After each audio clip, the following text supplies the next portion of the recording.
ឃើញរឿងនោះហួចិត្តចង់ងាប់ខ្លាចរត់ខ្យល់គប់ជង្គគង់ញ័រត្រើនខ្លាចរត់ខ្យល់គប់ជង្គគង់ញ័រត្រើនពេលយប់ងងឹតពេលយប់ងងឹតស្រវឹងពើពើដើរជួបអាពើម្នាក់នៅតាមផ្លូវដើរជួបអាពើ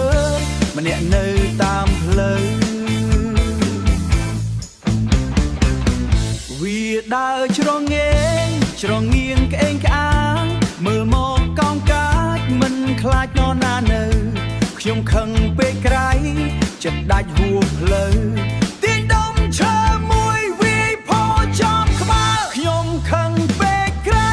ចិត្តដាច់ហួសផ្លូវទាញដុំឈើមួយវាយផោចំក្បាលទាញដុំឈើមួយវាយផោចំក្បាល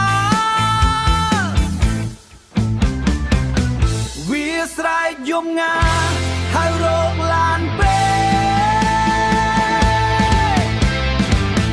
វាប្រាប់ទាំងយំមុខឡើងស្លេកស្លាំង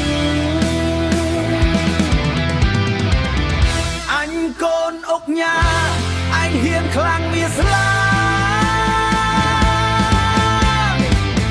លឺពីងអុកញ៉ាខ្ញុំស្មានចាយស្ដាយម្ដង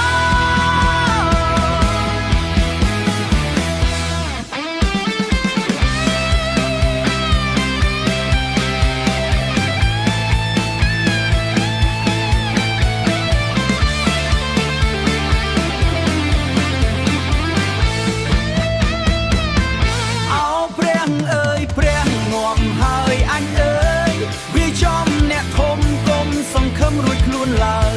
ស្បែកជើងមិនពាក់រត់លឿនដូចខ្យល់ខ្លាចជាប់គុកច្រវាំងឥតមានថ្ងៃក្រោយឥឡូវសុំងំក្នុងបន្ទប់ងងឹតលើកដៃបន់ព្រះជួយរូបខ្ញុំផងថ្ងៃក្រោយឈប់ហើយមិនហ៊ានតដៃទោះជួបអ្នកណាក៏លើកដៃសំពះដែរ